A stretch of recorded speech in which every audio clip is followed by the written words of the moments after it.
is Jasmine Xavier और आज हम देखेंगे chapter biotechnology and its application. So firstly biotechnology जो है हमें पता है कि हम ये ह्यूमन वेलफेयर के लिए हम यूज़ करते हैं, पर अभी हम इसके एप्लीकेशन देखेंगे और वो एप्लीकेशन हमारे डे टू डे लाइफ में क्यों इम्पोर्टेंट है और कहाँ कहाँ पे वो अप्लाई होते हैं, ये हम इस चैप्टर में देखेंगे। सो फर्स्टली जो बायोटेक्नोलॉजी के एप्लीकेशन है ये थ्री क्रिटिकल रिसर्च है इसके। तो फर्स्ट वाला है कि हम बायोटेक्नोलॉजी एप्लीकेशन क्यों यूज़ करते हैं कि फर्स्टली हम एक कैटलिस्ट प्रोवाइड कर सके ताकि उसका जो ऑर्गेनिज्म है या फिर उसके माइक्रोब्स या प्योर एंजाइम होते हैं उसमें, तो वो अपने आप को इम्प्रूव कर सके। नेक्स्ट है हमको कि हम एक ऑप्टिमल कंडीशन हम उन्हें प्रोवाइड कर दें ताकि वो कैटलिस्ट जो है वो अच्छे से वर्क कर सके। एंड लास्ट होता है उनका कि हम उन्हें डाउनस्ट्रीम प्रोसेसिंग टेक्नोलॉजी यूज़ करते हैं उनपे, ताकि उनमें जो भी प्रोटीन या ऑर्गेनिक मटेरियल होता है वो हम प्यूरिफाइड कर सकें। नेक्स्ट है बायोटेक्नोलॉजिकल एप्लीकेशन है एग्रीकल्चर। अब हम देखेंगे कि बायोटेक्नोलॉजी एप्लीकेशन एग्रीकल्चर में क्या यूज़ होता है।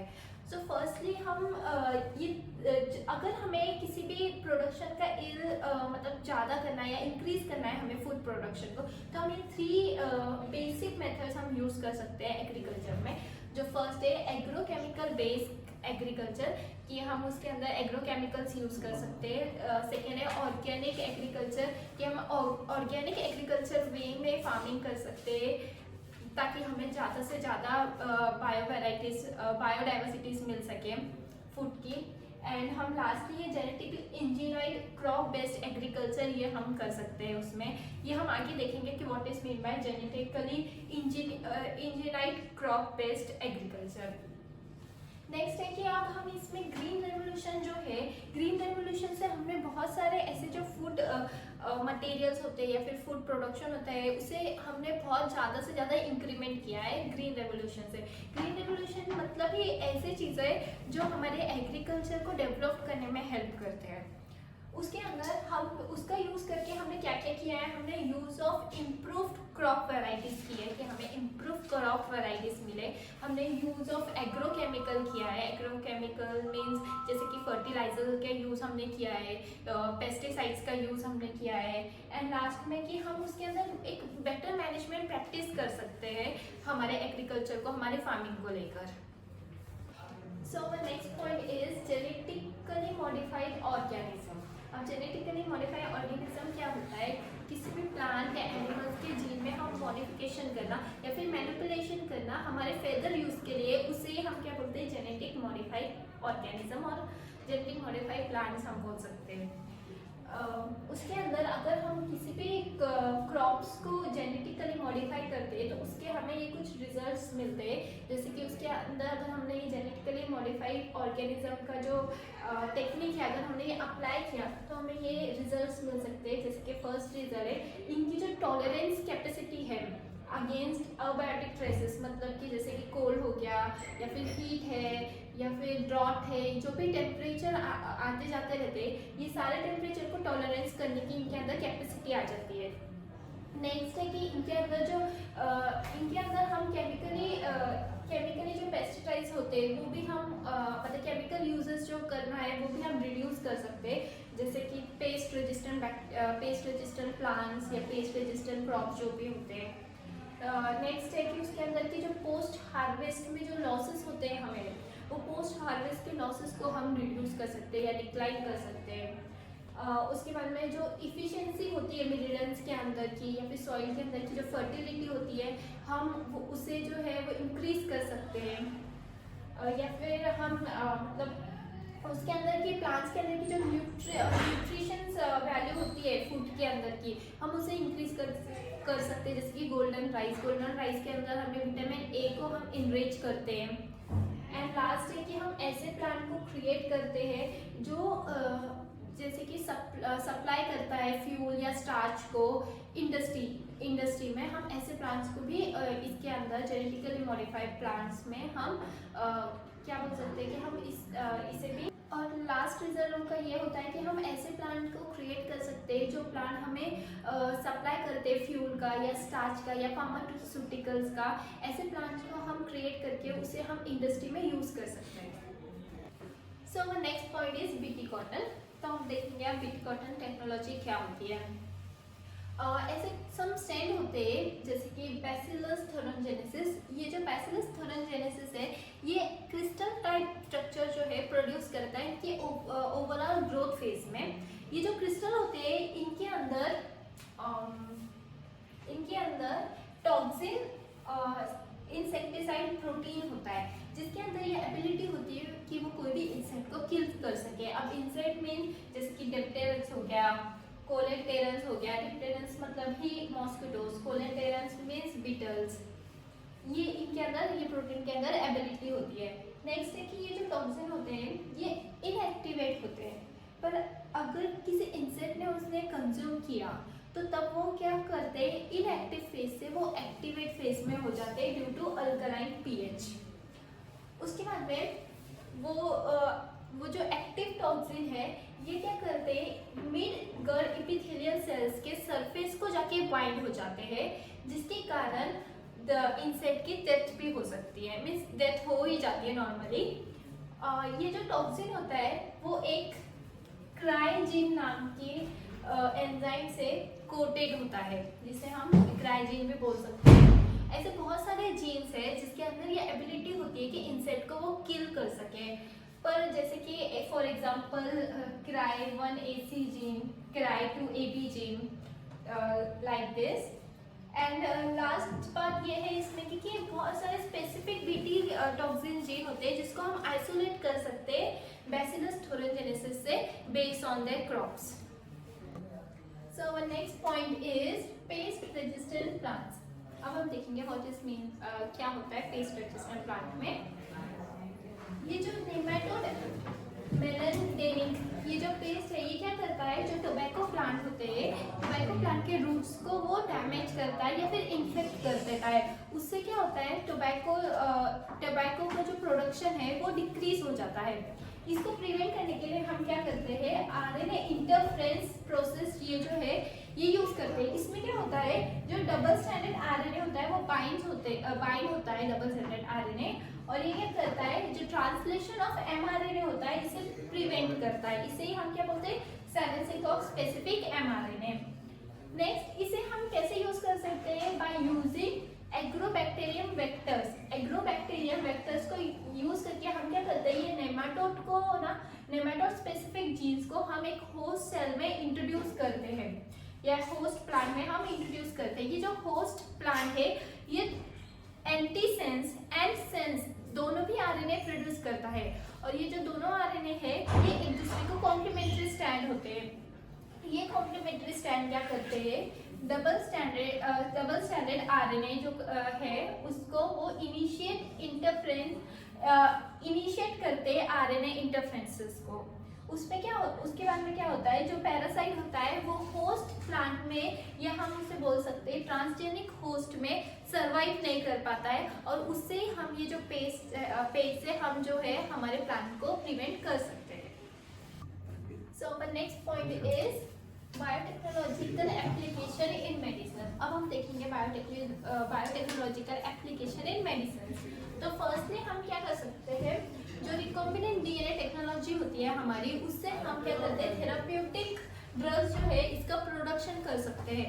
थेराप्यूटिक ड्रग्स मतलब ही क्या होता है, जो पेन किलर्स होते हैं या फिर हम जो एंटीबायोटिक्स वगैरह लेते हैं जो जेनेटिकली मॉडिफाइड होते हैं उसे हम थेराप्यूटिक ड्रग्स बोलते हैं, जो कि सेफ एंड इफेक्टिव होते हैं हमारे लिए। इसके अंदर क्या होता है, कॉमनली इसके अंदर अनवांटेड इम्यूनोलॉजिकल जो रिस्पॉन्स होता है वो ज़्यादातर अवॉइड होता है, और इसमें ये कॉमनली जो है आइसोलेट होता है नॉन ह्यूमन रिसोर्सेज से। नेक्स्ट है कि इसमें 30 रिकॉम्बिनेंट टाइप के थेराप्यूटिक्स हमने अपलोड किए हैं फॉर ह्यूमंस के लिए, including insulin. Insulin is a main therapeutic drug हम इसे बोल सकते हैं। नेक्स्ट है, अब हम देखेंगे कि जेनेटिकली इंजीनियर्ड इंसुलिन मतलब हमें इंसुलिन हम प्रोड्यूस कैसे कर सकते हैं जेनेटिकली। सो फर्स्टली हम इंसुलिन क्या है, इंसुलिन जो है ये सबसे पहले जो है जैसे कि अगर हमने रोटी खाई या हमने कुछ फूड कंज्यूम किया, तो अगर हमने कार्बोहाइड्रेट लिया तो ये कार्बोहाइड्रेट को कन्वर्ट करके ग्लूकोज में चेंज करता है इंसुलिन, और इंसुलिन ये एक ऐसा मीन्स हम बोल सकते हैं it is an enzyme which control our sugar level, ठीक है। इसलिए इंसुलिन जो है ये बहुत इंपॉर्टेंट होता है हमारे बॉडी के लिए। तो इंसुलिन हम कैसे प्रोड्यूस करते हैं, तो सबसे पहले इंसुलिन में क्या होता है, दो पॉलीपेप्टाइड चेन होती है ए एंड बी, जो कि डाइसल्फाइड ब्रिज से बॉन्ड होती है। नेक्स्ट है कि इन मैमल्स इंसुलिन जो है ये सिंथेसाइज होती है as a pro hormones. Pro hormones मतलब ही इसको मैच्योर हार्मोन्स बनने के लिए या फिर एक फंक्शनल हार्मोन्स बनने के लिए एक प्रोसेस से गुजरना पड़ता है, उसे हम बोलते हैं प्रो हार्मोन। इसके अंदर क्या होता है, जो सी पेप्टाइड होते हैं वो इंसुलिन के अंदर या फिर मैच्योर इंसुलिन के अंदर एब्सेंट होते हैं, या फिर ड्यूरिंग मैच्योरेशन ऑफ इंसुलिन हम वो जो सी पेप्टाइड होता है हम उसे रिमूव कर सकते हैं।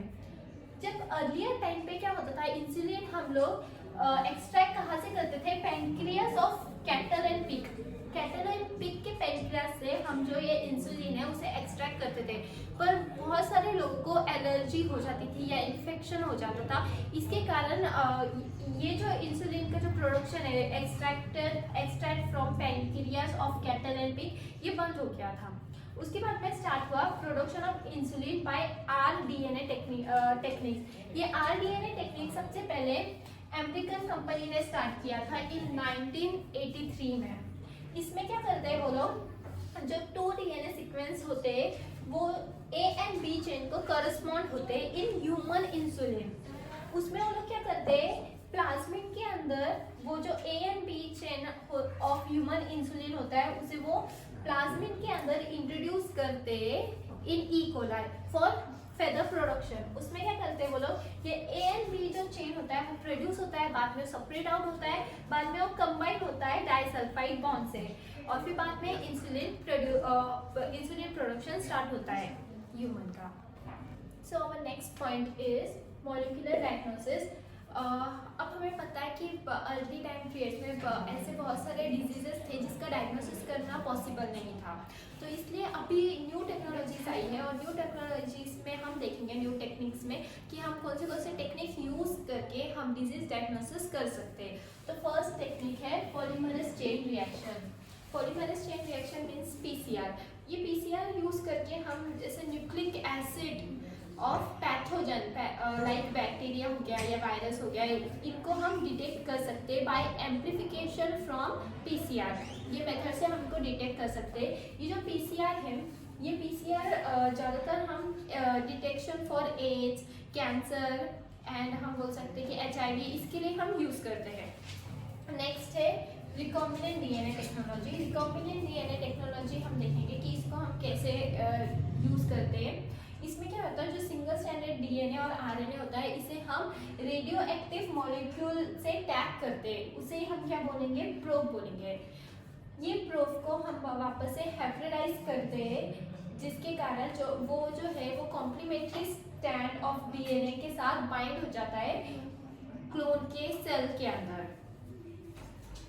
उसके बाद में क्या होता है, जो सेल होती है ये फिर से एक बार डिटेक्ट होती है ऑटोरा डायोग्राफी से, वापस से इसे हम डिटेक्ट करते हैं। उसके बाद में क्या होता है, जो सेल होती है तो वो जिसके पास विथ म्यूटेटेड जीन्स, जो सेल है जिसके अंदर म्यूटेटेड जीन है वो जो है फोटोग्राफिक फ्लिप में डिटेक्ट नहीं होती है, क्योंकि जो प्रोब है ये डीएनए के ये वापस से डीएनए को कॉम्प्लीमेंट्री स्ट्रैंड नहीं देता, इसलिए ये जो फोटोग्राफिक फिल्म है इस पे ये जो म्यूटेटेड जीन का जो सेल होती है ये डिटेक्ट नहीं होती है।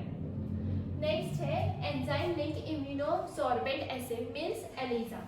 ये जो एलिजा है ये एक सिंपल से बेसिक से रूल है इसमें कि ये एक एंटीजन एंटीबॉडी इंटरेक्शन पे बेस्ड रिएक्शन होती है। इसमें क्या है कि हम बहुत सारे मतलब जैसे कि हम एंटीजन को इसमें डिटेक्ट कर सकते हैं, जैसे कि प्रोटीन हो गया, ग्लाइकोप्रोटीन। हमारे ब्लड सैंपल में अगर कोई भी एंटीजन प्रेजेंट है तो हम एलिजा यूज करके हम बहुत सारे डिजीज को डायग्नोस कर सकते हैं।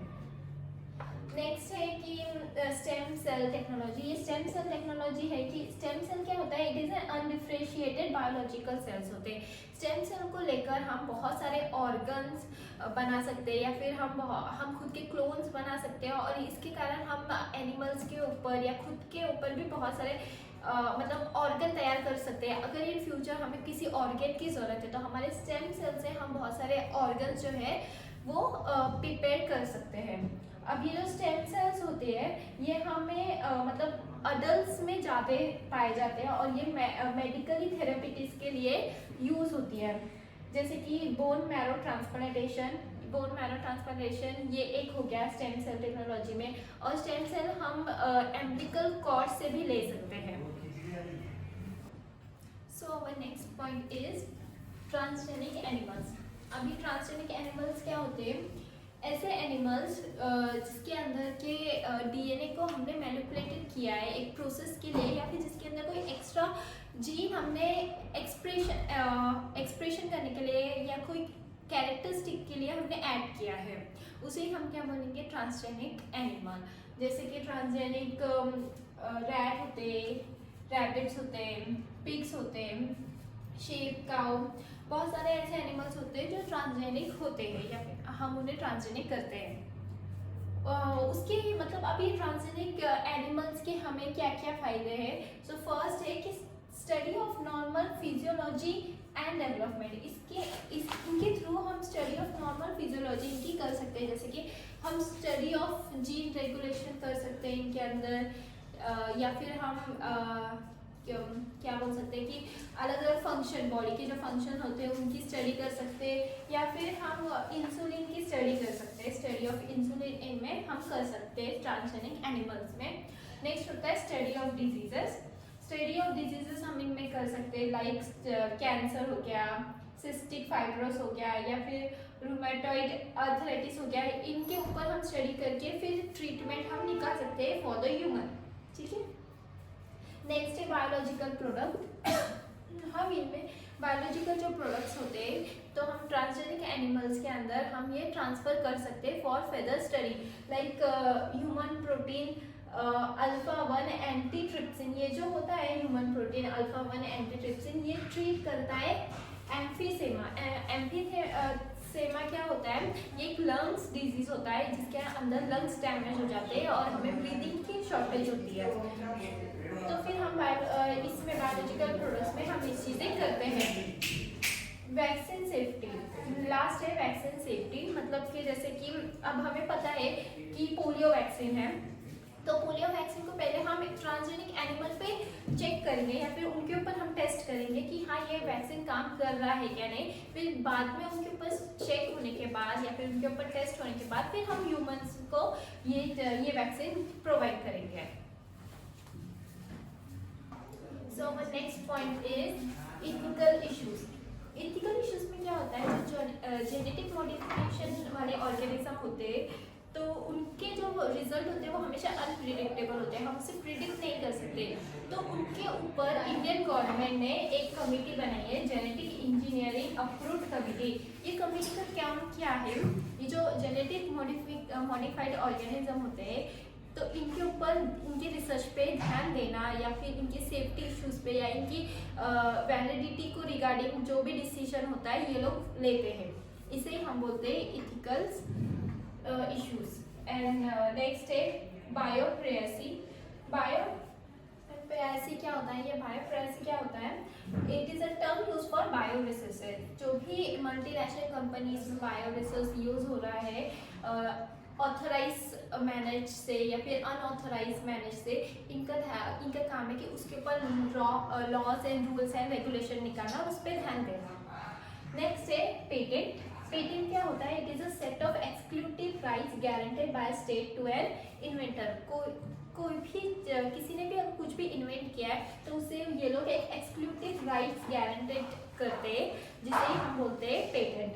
अभी पेटेंट के 3 क्राइटेरिया होते हैं जैसे कि novelty, non obviousness and utility. Novelty मतलब कि अगर किसी ने कुछ इन्वेंट किया उसे पेटेंट देने के पहले उसके अंदर वो देखा जाता है कि उसमें कोई नई चीज़ है या नहीं, उसे ही हम बोलते हैं नोवेलिटी। नेक्स्ट है नॉन ऑब्वियसनेस। नॉन ऑब्वियसनेस मतलब वो चीज़ को लेकर कोई वाद विवाद नहीं होनी चाहिए।